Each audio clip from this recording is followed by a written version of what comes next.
क्रांतीसूर्य महात्मा ज्योतिराव फुले आणि क्रांतीज्योती सावित्रीमाई फुले यांच्या जीवनपटावर आधारित असणारा फुले हा हिंदी चित्रपट, या चित्रपटाचा 2 मिनिट 17 सेकंदाचा ट्रेलर 24 मार्च रोजी रिलीज झाला आणि हा ट्रेलर पाहून त्यातील काही प्रसंगाला आक्षेप घेत ब्राह्मण संघटनांनी या चित्रपटाला विरोध करायला सुरुवात केली।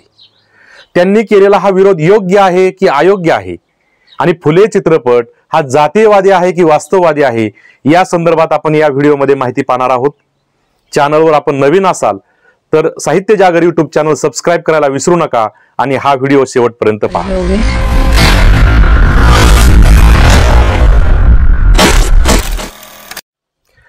दिग्दर्शक अनंत महादेवन यांचा फुले या चित्रपटाचा ट्रेलर नुकताच रिलीज झाला आणि लगेच ब्राह्मण संघटनांनी या चित्रपटाला विरोध करायला सुरुवात केली।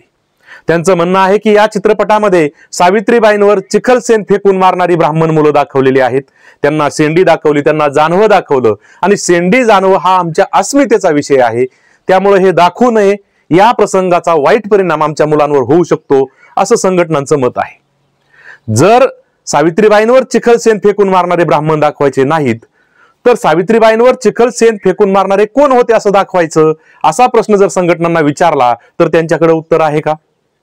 संघटनांनी जरी हा विरोध केला असला तर सावित्रीबाई फुले आणि ज्योतिराव फुले यांच्या जीवनपटावर आधारित हा चित्रपट आहे आणि त्यांचं जर जीवनपट पाहिला आपण तर त्या जीवनपटामध्ये त्यांनी जी केलेली वेगवेगळ्या प्रकारची कार्य आहेत त्या प्रत्येक कार्याला त्यांना विरोध झालेला आहे।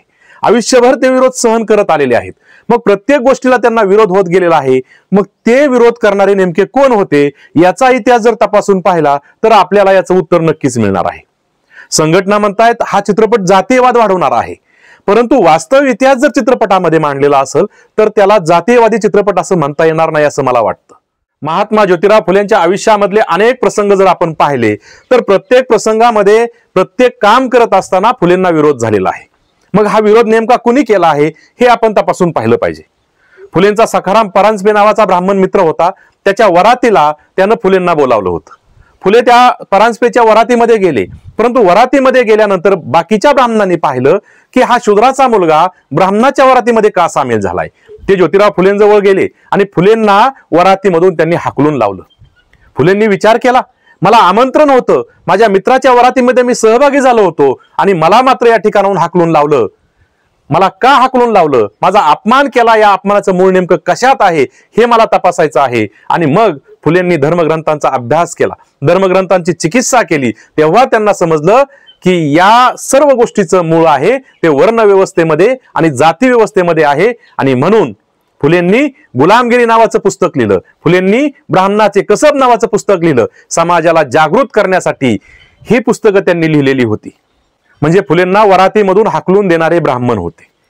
हे एवढ्यावरच थांबलं नाही तर ज्योतिराव फुले आणि सावित्रीबाई फुले यांनी ज्यावेळेस सामाजिक कार्य सुरू केलं त्यावेळेस त्यांना गोविंदराव फुले यांनी घरामधून हाकलून दिलं।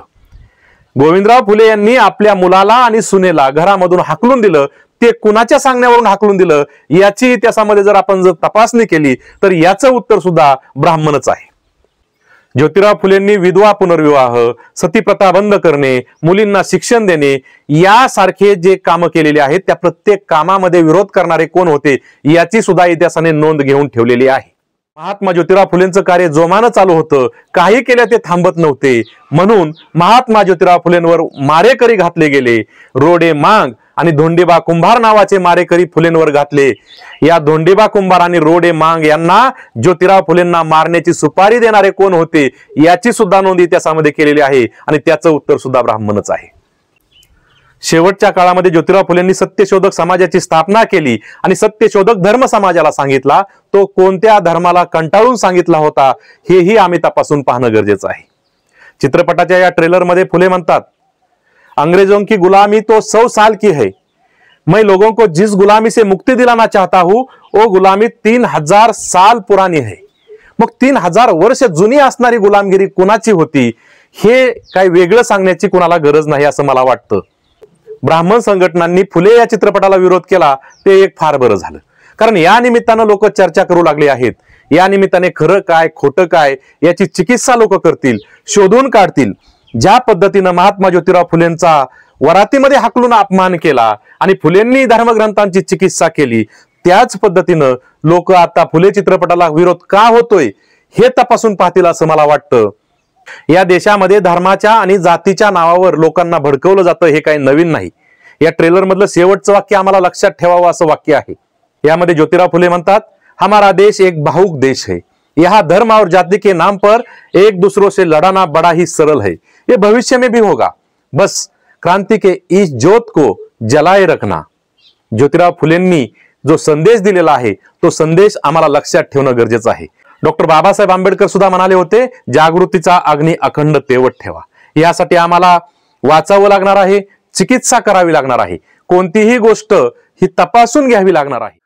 महात्मा ज्योतिराव फुले यांच्या जीवनपटावर आधारित असणारा फुले हा चित्रपट 11 एप्रिल रोजी रिलीज होणार होता, परंतु सेन्सॉर बोर्डाकडे काही तक्रारी केल्या गेल्या, त्यामुळं रिलीजची तारीख पुढे ढकलली आहे. तो 25 एप्रिलला रिलीज होणार आहे असं म्हणतात. 25 एप्रिलला होईल किंवा अजून कधी पुढे तारीख ढकलली तरी हरकत नाही, परंतु आपण चित्रपटगृहामध्ये जाऊन तो चित्रपट पाहूया आणि चित्रपट पाहिल्यानंतर मग आपल्या लक्षात येईल की ज्योतिराव फुलेंचा दाखवलेला इतिहास नेमका खरा आहे की खोटा आहे. तोपर्यंत थांबूया. धन्यवाद. जय ज्योती, जय क्रांती.